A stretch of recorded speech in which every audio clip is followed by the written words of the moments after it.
Self-Care Warrior on Instagram is spelled SELFCARE Warrior. She says, how to avoid toxic relationships. You have to ask yourself, would I still want to be friends or in a relationship with this person if? So I love this so much. And so first, if my basic needs were already met, if I already had my dream career, if I already had financial security, if I loved my living environment, if I had a healthy support system during crises, if I had processed most of the traumas that were causing me pain and therefore no longer avoiding triggers on a daily basis through unhealthy distractions, including toxic relationships, if I had a healthy amount of novelty, variety, excitement in activities I engaged in, if I was in good health and had healthy self-esteem or had appropriate management for my physical and mental health, if I had sufficient coping mechanisms and self-care tools to help empower me, if I had hobbies, interests, and passions which sustained me and made me happy. So if you would not choose to be with this person when you did have all of these, it is likely you're choosing this friend or partner out of fear, which is trauma, thinking you're not going to be okay, or basically not taking care of yourself, rather than a genuine sense of compatibility and a desire to form a connection with them. If you would still want this person in your life, even while possessing these, you likely feel this connection adds to your life in a beneficial way, and this decision to form a connection with them is probably not based on fear, coercion, or trauma. So the secure relationship on Instagram, literally spelled the secure relationship on Instagram. So basically, I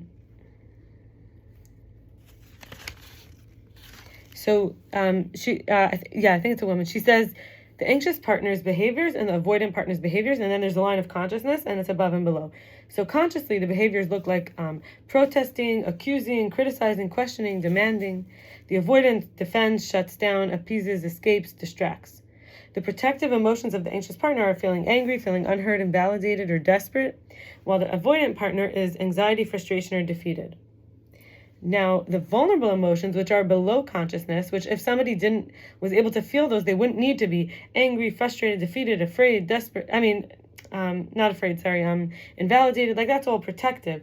What is it protecting? The vulnerability. Under the consciousness, the anxious person is feeling scared and sad and ashamed, and the avoidant person is feeling scared, sad, and ashamed. What are they avoiding? Their emotions. And so what is the unmet attachment need that is causing these emotions? And vulnerability is, I can't feel safe when I don't know my needs matter to my partner. And for the avoidant person, I can't feel safe when I don't know my partner respects me or sees me as getting it right. Now, the healing is, if you want to be in this relationship, that you have to learn how to handle that unknown. You have to learn how to feel safe, whether or not your needs matter to your partner in that moment. And the avoidant person has to feel safe knowing whether or not this person respects me or I'm getting it right, I'm safe. Because why did we feel unsafe? It was a threat to get it wrong or to not be respected or to not matter. So maybe this is a moment where we don't matter to that person because they matter to themselves because they're busy or whatever it is, or they're struggling or some other relationship they're in, schoolwork, whatever it is mattering more. Then, before we go to being a leader, I want to share two other things. So first of all, I went to a 12-step meeting to learn about this, and I realized that, think about the upper-handedness. So I learned in my upbringing to be upper-handed. I even had to become too powerful sometimes so no one would mess with me. And thought I had to be, in terms of being protective, I had to be hard to read, suspicious. I also had to be a very good explainer, a space maker, even be invisible to let others be the focus, be the star. I had to learn how to become stimulating and entertaining and mesmerizing and useful and a great conversationalist and, the patient, understanding, compassionate one, as I would learn to protect and what I'm learning to do and have been learning is to protect myself from bonding with an unhealthy person, to not use that person or anyone as that reference of whether I'm safe, right? But to directly relate to myself and be, let's say I'm Shayna, to be Shayna for me, to believe in myself and learning to have that uncertain future that I mentioned and learning to speak and to see myself and speak to myself with unconditional positive regard. To respect and love myself. In this way, it's not so threatening if for a moment the other person is not able to be providing me soothing, right? So if I genuinely consider myself and give myself undivided caring attention, even if I make mistakes or fail my expectations, that will be the standard that is now set in my life.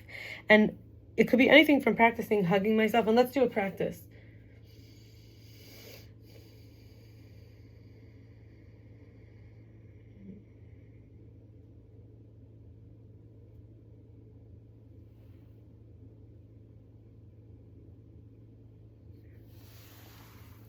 And you can validate yourself, like, Shane, I understand now why you were feeling so afraid of giving up power in a situation. Now I see that the times that you gave up power, you were hurt or you felt unsafe. Now it's scary to let go of control, right? Or encouraging myself, like, Shayna, you're so, like I'm talking to myself, you would talk to yourself. Like, how do you want to encourage yourself in this way that is like,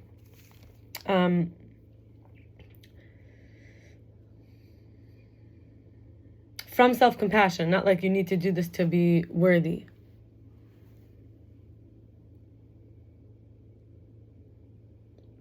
Shayna, it's so hard sometimes to carry a load invisibly and still do things in the outside world physically when you feel tired, when you feel heavy, when you feel like you need energy. But just trust me, you're getting so strong and it makes perfect sense. And what you're carrying is invisible, but it's making you very strong. And soon the weight will become easier and you will be able to carry on your own things that you couldn't, and now you can, and you'll be way more independent and way more self-reliant, and you won't feel so vulnerable when somebody can't do or give what you need. Now I want to share from the Zohar how a bas kol, which means a daughter of the sound, is in exile until you come for her, since you are her sound. In other words, every wife is a daughter to her husband. She's betrothed since you're not yet to come under the chuppah with her, which means you didn't enter the marriage canopy yet, but you're betrothed to her. So a bas kol was always called like a voice of God that came out, and it means like the daughter of the sound. So it's like this echo. It's like God's voice. It's like now said in the relevant feminine way. So the feminine is like giving the echo of the now, and it's saying your own personal bas kol, if you're willing to be godly in your life, is the female that you're connected to, even betrothed to. And now I want to share about leadership, being a leader, from David Key. I actually want to share one more thing before we end with that. So in a Chassidis class when Rabbi Kamman, we learned that it's like a Chevra ahavas, we learned all sparks flutter from the source. We also learned that each one contains the whole set, which is infinity. So the element representing the infinite set is in the set, if anyone's ever taken a logic class. So in other words, you have A, B, C, and A represents the entire set, or zero, like let's say a new letter, like an A and a B attached. I've seen that letter. So let's say you have, or A and E attached, right? Or whatever letter. So you have A, B, C, D, E, F, G. And, numbers. Let's do numbers. Let's say it's 1 to infinity. This is a set of infinite numbers. Now, in the set, you have the letter I, which is representing the set of infinite numbers. So now you have each set, each cell, each human represents infinity. That infinity is inside of them. And also the idea that when there's a chelek, in other words, when there's a portion, there's a cheshbon, which is an account. So the minute you start to have parts, you're not in oneness. So what does this mean practically? It means keep looking, even when we think we know what we see. We're seeing a piece of something. Keep looking, because if you keep looking, you'll actually see infinity. You will see oneness and infinity. Because all sparks flutter from the source, the oneness, and there's a part, so there's an account, but you could soon see clearer and clearer and clearer, like in a special way. So now let's talk about leadership. David Key says, what is possible? When we become a leader, we're a self-leader and then a leader for those around us. And this is the month of Leo. It's all about leadership. So we can reprogram any troubling beliefs or thoughts so no one need to be a victim to their thinking ever again. We can free ourselves and others from phobias, bad habits, and negative thinking. We can skillfully use techniques and strategies that will break out of anxiety, low confidence, stress, depression, and more.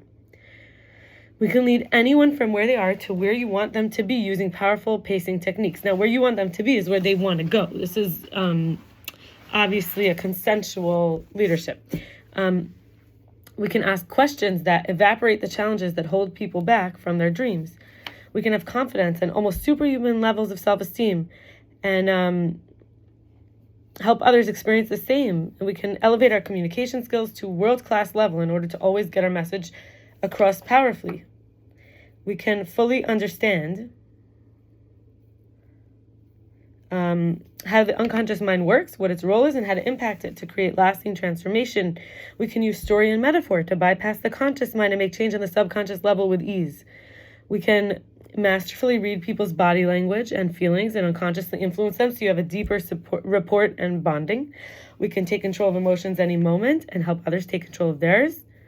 By taking control, we don't mean we repress them or bury them alive. It means that we take control, which means that we tell them we're in charge and we're going to give them the reign that they need and we're going to experience them. But there's no moment where it's out of control. The emotion is not in control of us. We can reprogram troubling beliefs and thoughts. Oh, we said that one. I guess I wrote it twice. Maybe it's important. I'll say it again.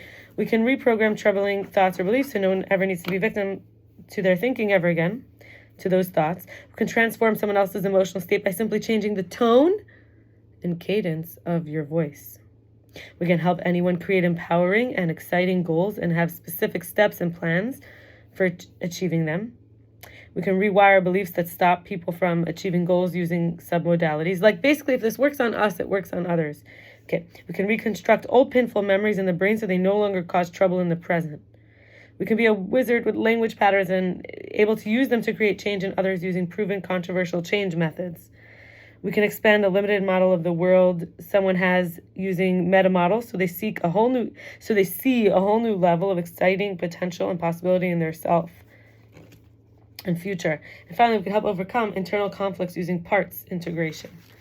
So I will stop here, and this was a video for Wednesday, which I did not record, and I will also upload a video for Friday. I did not record the video on Wednesday because I was preparing for the fast day of Tisha B'Av. Fast day of Tisha B'Av is commemorating, it's a mourning day when the temples were both destroyed, where the spies came back with bad reports about the land of Israel.